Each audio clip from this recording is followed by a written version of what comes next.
Karađorđev ustanak koji je podignut 1804. u malom selu Vorašcu i u oktobru 1813. godine u krvi ugušen. Gubici su bili strahoviti, preko 100.000 mrtvih i isto toliko izbeglih. Većina predvodnika je ili pobeglo pred turskom najezdom ili poginulo od neprijatelja. Sulejman Paša Skoplja, koji je gotovo 10 godina ratovao sa Srbima, dobio je kao nagradu upravu nad Beogradom. On je bio veoma osvetoljubiv prema Srbima i dobio je dozvolu da 21 dan od pada Beograda hara Smederevskim pašalukom. Nakon 21. dana situacija se u pašaluku na kratko primirila. Ustanici su dobili amnestiju i jedan deo njih je počeo da se vraća nazad u pašaluk. Jedan od retkih, značajnijih starešina koji nije pobegao iz Srbije nakon sloma ustanka bio je Miloš Obrenović. On je od Sulejmana Paše dobio titulu obor kneza Rudničke nahije, koji je Miloš debelo platio novcem. Turcima je odgovaralo da imaju kontakte sa viđenim Srbima kako bi mogli lakše kontrolisati stanje na terenu. Međutim, sredinom 1814. godine represije nad srpskim stanovništvom su ponovo nastupile. Turci su harali po srpskim selima i pod izgovorom da traže sakrivene hajduke ili oružje, maltretirali su stanovništvo. Stanje je bilo veoma teško po Srbe i mnogi ga porede sa onim iz 1804. pre dizanja ustanka. U septembru 1814. godine Karađorđe, krenuvši za Rusiju, prolazio kroz Srem. On je privukao veliku pažnju u srpskom stanovništvu, a za to su čuli i Srbi iz pašaluka. Verovatno inspirisani njegovom pojavom i sigurno zbog ogromnog nezadovoljstva, Srbi podižu novu bunu, čiji je predvodnik bio Hadži Prodan Gligorijević. Ustanici su ponudili Milošu Obrenoviću vođstvo u ovoj buni, ali on to odbio, tvrdeći da nije vreme za ustanak, da je nedovoljno organizovan. Ustanak se proširio na Jagodinsku, Požešku i Kragujevačku nahiju, ali nijedan od vojvoda iz prvog srpskog ustanka, sem Hadži Prodana, nije učestvovao u ovoj pobuni. Sa druge strane, Miloš Obrenović zajedno sa Stanojem Glavašem se dogovorio sa Turcima da će pomoći u gušenju ustanka, ako svi učesnici budu amnestirani. Tako je krajem decembra 1814. godine ustanak ugušen, a Sulejman Paša nije ispoštovao dogovor i okupio je 300 istaknutih Srba i odveo u Beograd, gde ih je brutalno pogubio.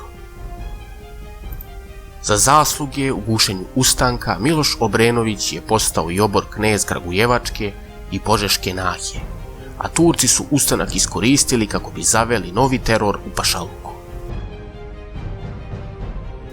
Sredinom februara 1815. godine Sulejman Paša je pozvao u Beograd mnoge istaknute Srbe, među kojima su bili i Miloš Obrenović i Stanoje Glavaš. Turci su optužili Stanoja da je pomagao Hadži Prodanu da pobegne za Austriju i na osnovu toga ga pogubili. U tom trenutku Miloš je stigao u Beograd i video glavu Stanoja Glavaša nataknutu na kolac. Situacija je bila još potresnija kada mu je jedan od Stanojevih ubica rekao da je njegova glava sledeća. Ovo će Milošu biti lični motiv za događaje koji će uskoro uslediti. Sulejman Paša je zarobio Miloša i držao ga je jedno vreme kao zatvorenika, ali Miloš, poznavajući karakter Sulejman Paše i njegovu podmitljivost, ponudio mu je da se otkupi zajedno sa 100 njegovih robova i sa njima krene u pašaluk kako bi od naroda skupio 50.000 groša kao otkup za njegovu glavu. Sulejman Paša je pristao na ovu ponudu i pustio Miloša, ali Miloš nije pošao u potragu za novce. On se uputio nazad u svoju nahiju i na putu do nje skupio sve viđenije ljude oko sebe. Na cvet 11. aprila 1815. godine u dubini guste i mračne šume, ispred sakrivene crkve u Takovu, podignut je novi ustanak protiv osmanske okupacije, a za vođu izabran je Miloš Obrenović.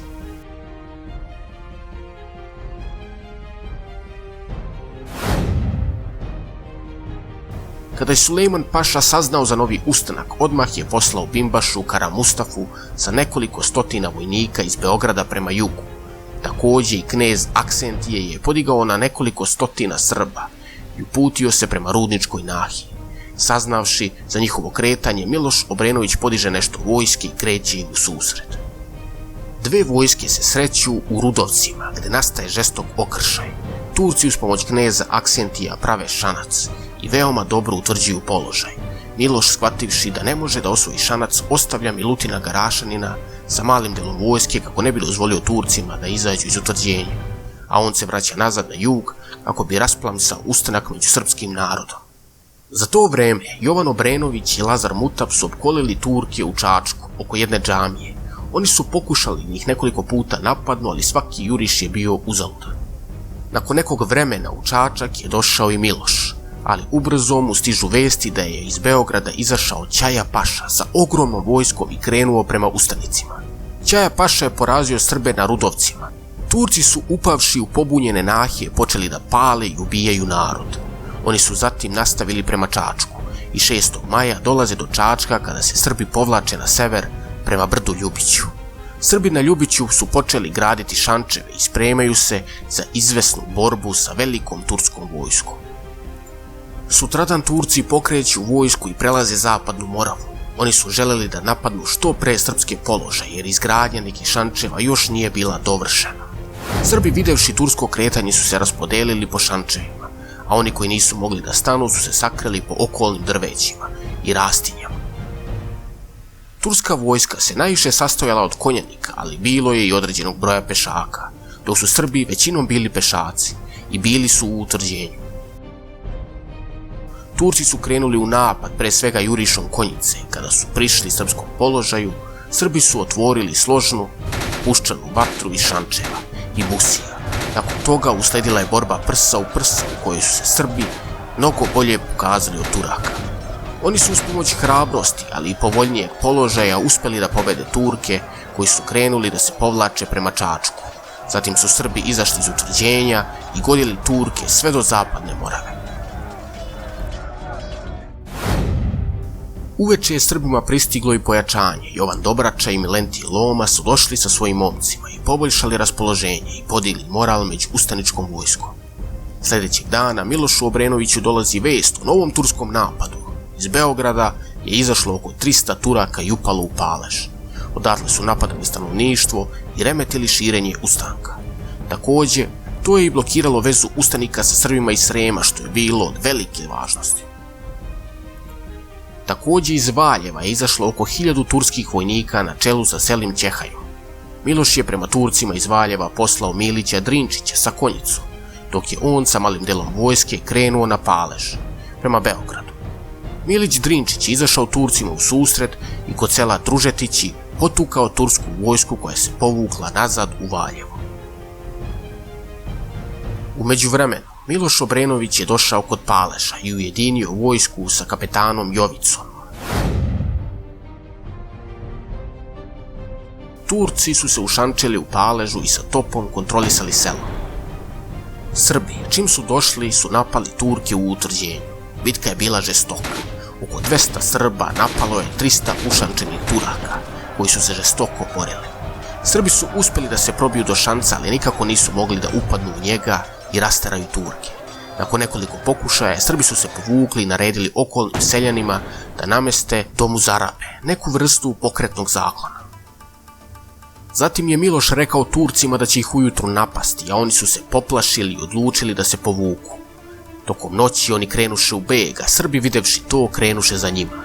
Bežeći od Srba, Turci su krenuli preko Kolubare, u kojoj ih se mnogo podavilo, i od 300 Turaka samo njih 20-ak je uspjelo da se vrati u Beograd.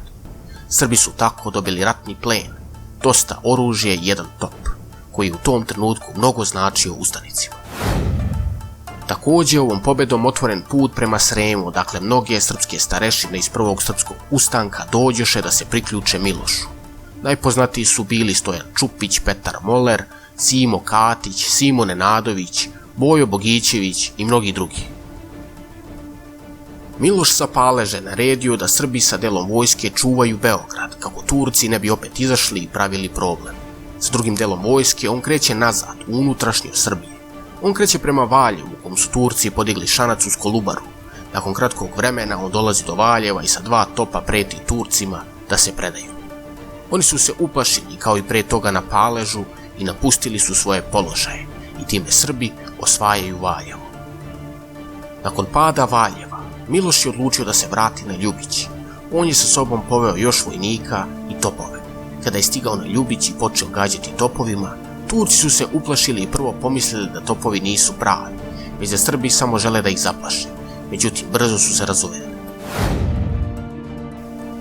Krajem maja 1815. godine Turci su se odlučili za novi napad na srpske položaje na Ljubiću. Turci su prešli Moravu iz Čačka i napali ustanike koji su se hrabro borili. Srpski otpor je bio sjajan i ubrzo su naterali Turke na povlačenje, a zatim i krenuli za njima prema Moravi.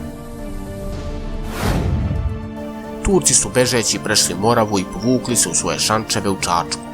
Ustanici su iskoristili ovo tursko povlačenje i izgradili šančeve uz Moravu, kako bi otežali turski prelaz preko reke. Oni su izgradili 3 šanca i gotovo cijela vojska, sem stražara, je sa Ljubića prešla na ovaj položaj. 3 dana kasnije, odnosno 25. maja, turska vojska se pripremala za novi napad na Srbe. Miloš Obrenović je znao da oni neće napasti direktno preko reke, već da će pokušati bočni napad. Stoga on šalje deo srpske konjice uz Moravu, kako bi zaustavili Turke na zapadu, a niz Moravu šalje drugi deo konjice kako bi zaustavili Turke na istoku. Tako su se turska i srpska vojska sukobili na oba mesta u gotovo isto vreme. Srpski konjanici na obe strane nisu bili dovoljni da zaustave Turke koji su bili mnogobrojni. Turci su razbili Srbe koji su se razbežali na sve strane. Za to vreme su osmanski vojnici počeli brodovima prelaziti i reku i napadati srpske šančeve na Moravi.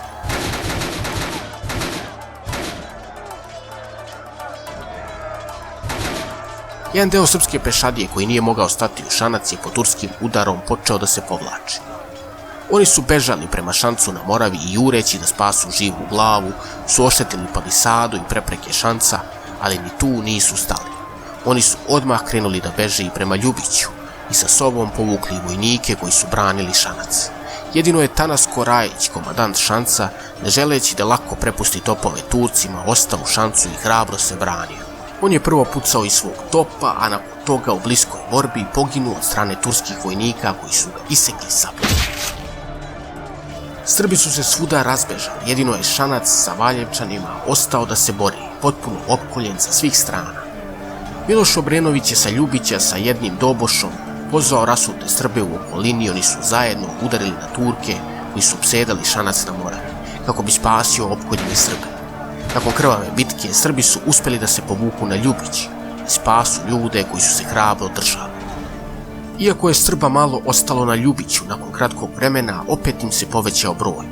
Turci su možda uspjeli osvojiti šančeve na Moravi, ali videvši da Srbi nisu pobegli u šume, nego su ostali na svom položaju na Ljubiću, shvatili su da bitku još nisu pobedili.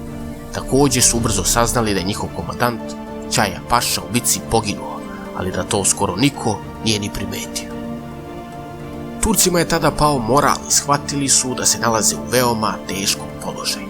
Sutradan su Turci se povukli iz Čačka i krenuli na jug. Srpski stražari su to ujutru pred zoru primetili i shvatili da su oni zapravo dobili bitku.